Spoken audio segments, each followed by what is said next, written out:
Hi everyone, and welcome to Studio Jake. I, of course, am your host, Jacob Airy. Thank you so much for joining me today. I'm very excited because today I want to talk about Lord of the Rings, which is one of my all-time favorite franchises. Now, I'm going to be honest, I am by no means what they call a Tolkien scholar. I am merely a fanboy who has loved Lord of the Rings ever since Lord of the Rings, The Fellowship of the Ring came out into movie theaters. That was a long time ago. I was a teenager. It was something that I really enjoyed. I loved it. I loved the fantasy. So as soon as the first film came out, I immediately went and bought a three set of the books at the time, because to build up hype for the movies, the publishing companies were releasing the books as one set, and they usually had a picture of someone from the films on the cover. I know there was one with Aragorn, there was one with Frodo, there was one with Galadriel, one with Gandalf. I think the one I had, it was like a picture. It was that scene in the movie when when the hobbits are trying to escape onto the raft, and they realize that the riders, the Nazgul, are approaching it was this really great scene where the camera kind of pans up and you see the riders coming toward the hobbits as they're trying to jump onto the raft. And it was a really cool book. I mean, as far as the cover design, now I have one that's a little bit more in the spirit of its original take, but I really enjoyed it. And then, of course, led me to read The Hobbit, and then later The Silmarillion and The Unfinished Tales. So I've read everything, and I say I'm not a scholar in the sense that I don't read like a lot of commentary that Tolkien himself or his son or his contemporaries wrote about the books. I mainly just read the books themselves. I read a few study guides, things like that. I watched a couple of documentaries on the life of Tolkien. Very interesting life, by the way. And I loved the original three Lord of the Rings movies. I think they're fantastic. I love the extended editions. I know they're, like, now it's kind of cool for people my age to go, well, I actually don't like the extended editions. I think they're too long and they have too much gravitas or whatever. I think the extended editions are great. I don't think they're better than the theatrical cuts, but I do think that they add more to the theatrical cuts, that's for sure. And for the most part, they were faithful adaptations. They did move some things around. They gave some of the poems that are recited, because there is a lot of poetry in Lord of the Rings. They gave some of the poems to different people. For instance, the "Not all those who wander are lost."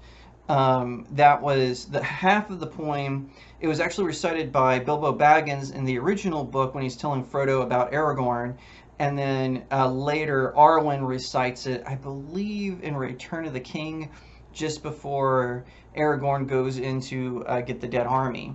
Now, one of the things about those movies were, though, it's even when the things they changed, they did their best to stay faithful as an adaptation to Lord of the Rings. And now, and later we also had The Hobbit. And now I know people really don't like the Hobbit films. I actually do like the first one. I think the first one was really good. And I do think if you added stuff from the appendices that are talked about that were happening at the same time as The Hobbit, which they did, you could stretch it to 2 films. However, 3 was too much. They should not have stretched it to a full trilogy. They should have just left it at 2 films. Possibly even 1. There's an animated version of The Hobbit that is way more accurate to the story as it is presented. It leaves out a lot of the stuff in the appendices. But anyway, neither here nor there.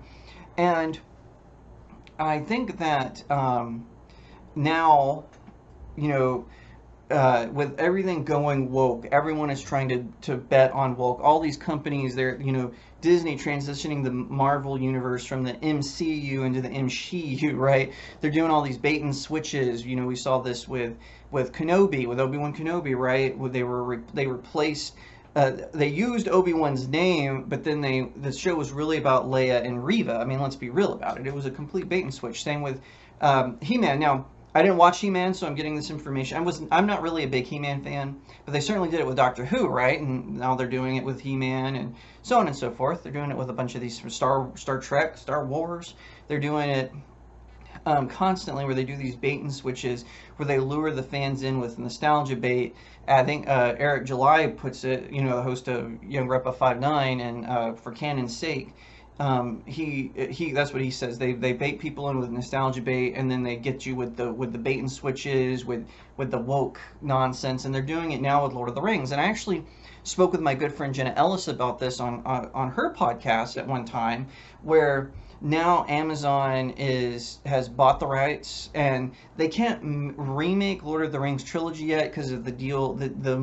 It's kind of a murky rights situation ever since Tolkien's son passed away. He was really the gatekeeper of the Lord of the Rings Middle Earth universe, and I used to not like gatekeepers. I used to make fun of them, but now seeing fans and franchises be let down and disappointed, respectively, I now see the need for gatekeeping, and I am proud to say that I am a gatekeeper of things that I love, and we need more gatekeepers like that, because these woke infiltrators, they don't actually care about the franchises, they don't care about the characters, and what better way to demonstrate it than Amazon's Ring of Power. I'm not going to call it Lord of the Rings, Rings of Power. I'm going to state that right now.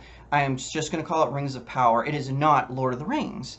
They are just taking the names of characters and putting them on them. They are ignoring blatantly some of the things. So for instance, they're turning Galadriel into this warrior woman. Now, why? As far as I remember, Galadriel was not a warrior. Now, she was active in the wars of the First Age and into the Second Age, I will admit that. But she was an advisor. She used her gift of foresight to help the armies of men and elves and dwarves and so on. She helped them, and during Sauron's rise of power, she didn't trust Sauron, who was originally an elf. His elven name escapes me, but he was originally an elf. And she was trying to warn people, hey, look, Sauron is a deceiver. Don't fall for his nonsense, but people ignored her. But no, they have to give her a sword, and they have to put her in weird poses where her sword's all slanted down into her, in between her legs and everything. It's just such a sad, pathetic display of just blatant bait and switching. And now, and also, one of the things about Lord of the Rings is dwarven women have beards. So what's the first thing they do? They shave. There's going to be a dwarf character who is a woman, and you know what? There's lots of dwarven females in Lord of the Rings. Nothing wrong with that. She has no beard. What is up with this? That was in the teaser, and now they've released this new trailer, which has dialogue that sounds like was generated by an AI who was forced to read Lord of the Rings. It's not someone. It was robotic. It was monotonous. Now, I will say the special effects and the makeup, those look okay, with the exception if there's one scene where you see an eagle. That was the one part where the CGI looked bad. So otherwise, I can't really complain about the scenery or even the music. I think the music looks fine. Excuse me, sounds fine. But this screwing up with the lore, with the mythology, with what they're doing with, we see DC doing this with Batman, with what they've let Tom King do to Batman. And we see this with Spider-Man now. The Spider-Verse has gotten out of control. When the Spider-Verse first appeared, it was sort of like a niche nod to the finale of Spider-Man, the animated series, right? There was a few different world Spider-Mans, right? You could name them, though. And there was a few that would have guest appearances. But now it's gotten so insane. It's like Marvel is just rinsing, repeat all the stuff over and over again. And now we're seeing this with Lord of the Rings. This is just a rinse and repeat. They failed to turn Wheel of Time into their version of Game of Thrones. Now, I've never read Wheel of Time, so I can't really comment on it as a franchise, as a book series, none of that. But I have read Lord of the Rings, I have read The Silmarillion, I have read The Hobbit, I have read The Unfinished Tales. And it just sort of was embarrassing hearing the quotes. And also, one of the things is the guy who's playing Galadriel's husband. Why did they cast that guy, and why does he have short hair? Elves are all supposed to have long hair. It was so that they would wear it over their ears, and you could see the defined elven ears that they have. But no, they make him a total jerk, in this trailer. You know, she's gonna stand up to the patriarchy because she's gonna jail. Listen, this whole thing is ridiculous and it's stupid, and it's time we stop playing these games. Now, I am going to watch it at least on principle, and I'm going to review it. I'm trying to decide if I'm going to do written reviews like I've done for other franchises, or if I'm going to do an analysis here, more like a video essay like I do sometimes. But this trailer was an embarrassment. It sounded like they were just recycling. You know, I kind of made the AI comparison earlier, but also, it sounded like, hey, let's just borrow those random sayings from the Eternals trailer. You know, that was a big snooze fest, and it seems like that's what they're doing. It's kind of funny. They said whenever Jeff Bezos, when Amazon Studios bought the rights to Lord of the Rings, Jeff Bezos says, "Bring me the Game of Thrones," and so now, but it seems more like they're bringing him the Eternals.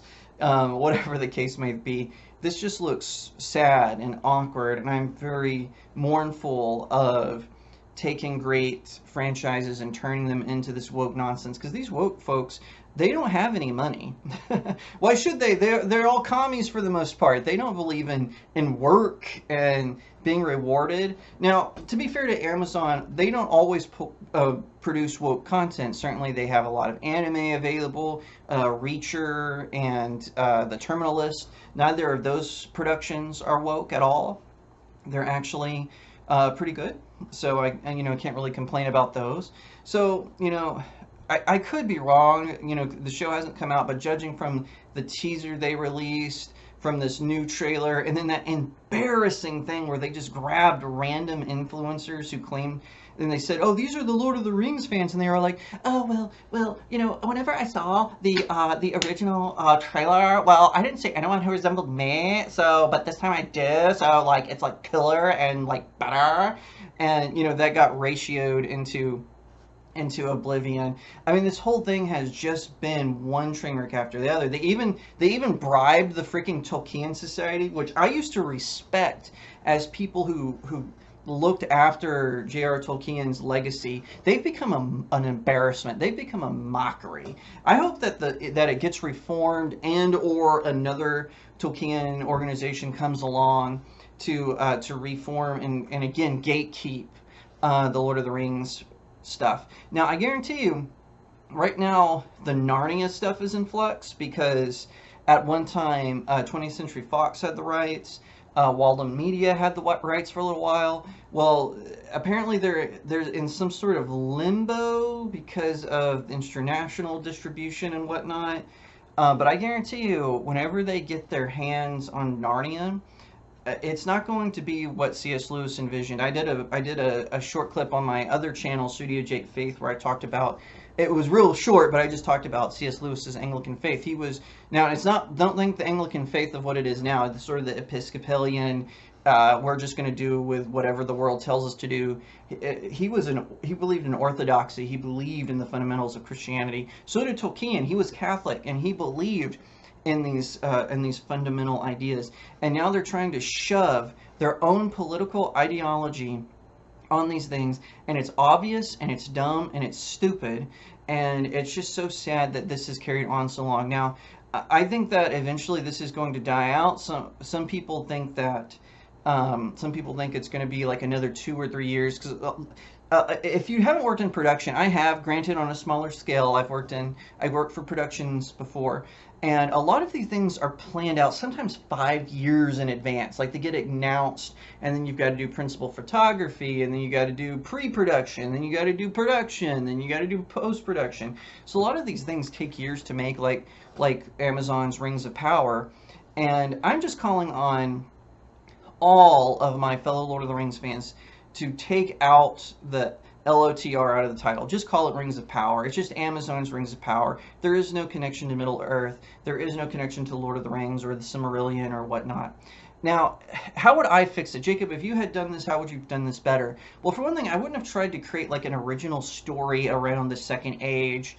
What I would have done is, because the Silmarillion is sort of a history book, it's not really a narrative or a work of literature like Lord of the Rings or The Hobbit.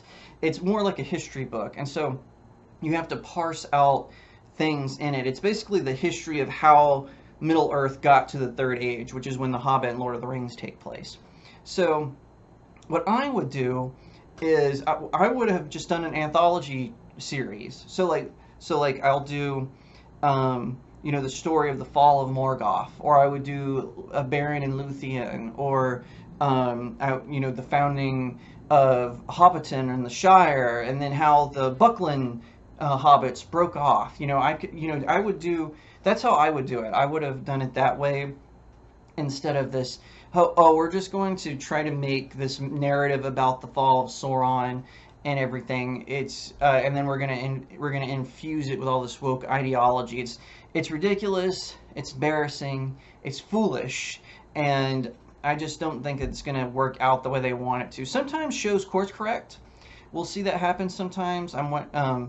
I was all pumped for Star Trek Strange New Worlds until I saw the leaked footage where they were using stuff from that awful thing that happened a couple of years ago in January. Where were you when the Republic fell?